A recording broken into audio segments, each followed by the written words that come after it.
Tic-tac plan ha.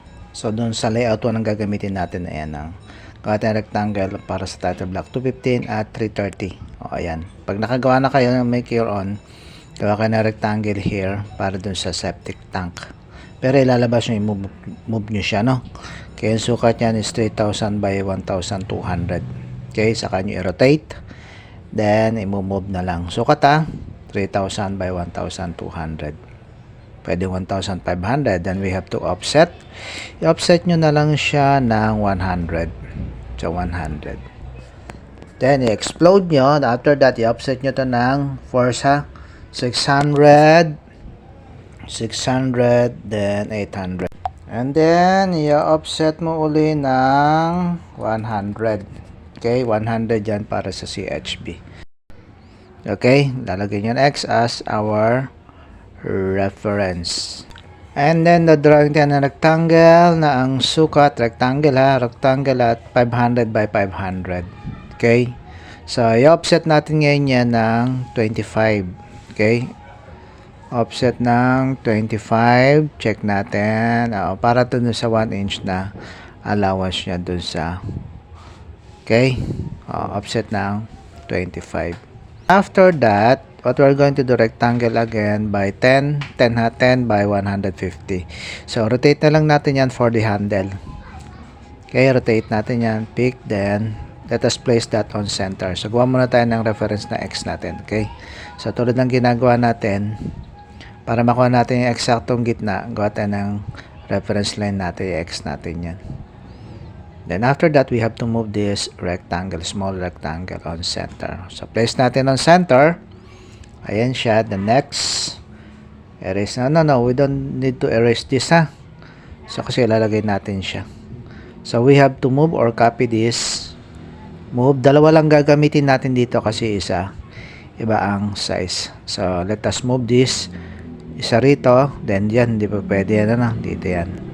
Kasi maliit yun. So, we have to create another rectangle here. Hindi pa pwede. Mas maliit yan dyan dapat. So, I think that is 450. So, gawa tayo dito. Erase natin yan. Erase natin. Okay. Gawa tayo another rectangle. Okay. Pwede naman ganito na lang gawin natin. I-offset na lang natin to. Ng 50. Discard. Erase natin to. Tapos mag-offset tayo ng 50. Offset natin to ng 50. Okay. O, ayan na siya. Mas limit. Then, offset din natin to ng 25. So, erase natin to. Erase natin. No, hindi natin erase yan. Reference natin. Ito na erase natin yan. Nasa labas. Then, we have to move. So, 450 na to. 450 by 450. Okay. Then, mag-erase tayo na mag-erase. Erase na lang natin. So, after na malinis na siya, okay, gagawa tayo ng okay, gawa tayo dito. Then, LTS natin siya. Pag nakagawa tayo hidden line, i-LTS natin siya into 0.03 ha. So, alam nyo na yan, pag-load ng hidden line. Okay. Then, after that, i-match property na lang natin para mabilis pag nakagawa tayo ng match property o fill in na lang natin kung ating kukopyan. Di ba? Mas mabilis. So, trim na lang natin. Pag natapos na yan, ay match property na natin. Hidden line na lahat yan. Trim na lang yan. Then, rotate na lang natin, ha? Rotate natin siya para malagyan natin ng dimensions. So, alam nyo na paglalagay ng dimensions, ha? The command is DAL or dimension align. Okay? So, once we position this, kailangan aayos siya. Okay? So, ayan. Pick natin here. O, ayan na siya ngayon. So, punta na tayo sa dimensioning. Let us create dimension align or DAL. O, ayan na siya ha. Ngayon, letter D tayo para sa dimension style modification. Okay? O, ayan. Modify. Punta tayo first sa text. Text height 25. Ayan. Try natin. Above ha? Above. Then close. O, ayan na siya. Above. Then after that, modify again. Punta tayo doon sa offsetting ha. O, doon tayo sa text. Layo niya doon sa ayan, offset from the dimension line. Ayun. Okay, gawin natin 500. Pwede. Bahala kayo. Dapat nakalayo. Then, yun namang sa lines natin, modification, lines, extension line, dimension line tayo. O, 50, pwede nyo gawin 50 yan. Then, the rest, 50 rin to. Baguhin natin dito. Extend beyond dimension, 50. Offset from the origin, pwede rin 50 yan. O, 100. Then, okay, yan na siyang kalalabasan. Architectural tick, ang gamit natin nasa dimension break. Then, after that, pwede natin baguhin, 50 lang. Now, ito na yung septic tank detail natin. So, once you had completed, so, dito, ito na yung detail na lang na gagawin nyo, ha. So, pakita ko na lang sa inyo. Yung pinakamalaki, which is the digestive chamber. So, lahat ng solid waste, unang babagsak dito. Okay? So, from the inlet, or out, no, this is inlet pipe, ha. Inlet pipe. We have to check na lang to. So, text edit natin. This is inlet pipe. Yung 3 inches PVC na orange. Yung ating inlet pipe. Okay? So, dyan magagaling from the water closet, babagsak yan dito. Okay? Dapat meron siyang airspace para malayang gumalaw ang tubig. Okay? So, mas mataas to, going down to the second chamber, which is the, ito ay leaching chamber, ha? Now, leaching chamber, text edit ulit natin. Yan. This is leaching chamber.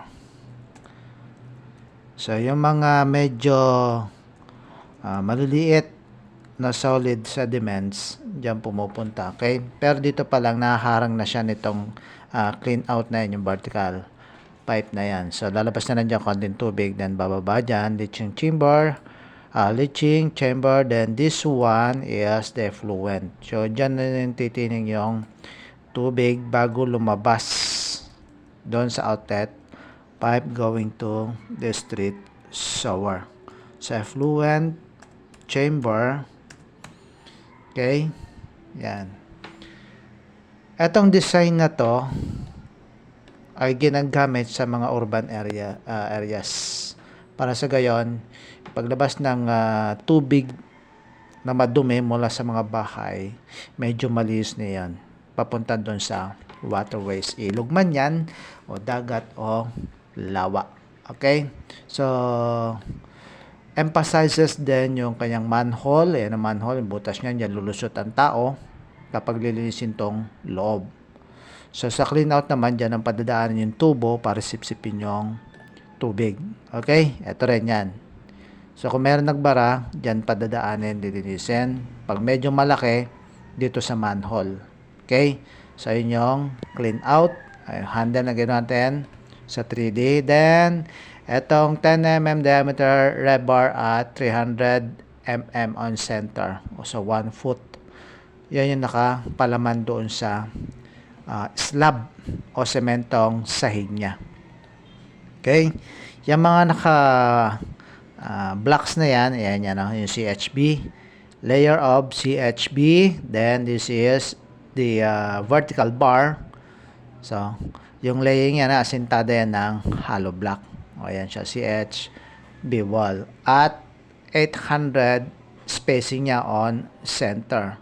Okay, sa CHB wall. Then, this is the horizontal bar. Kinakapit o nakakapit doon sa vertical bar niya at every 3 layer. Ito yung outlet pipe niya. Okay, mapapansin nyo, pababa ng pababa ang tubig.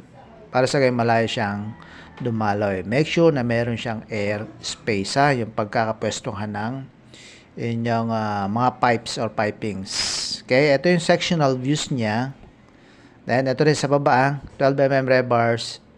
Ano din yan, yung kanyang flooring sa baba. Pero mas malaki ito dahil reinforcement bar yan. Okay, this is the section. Then, this is the plan.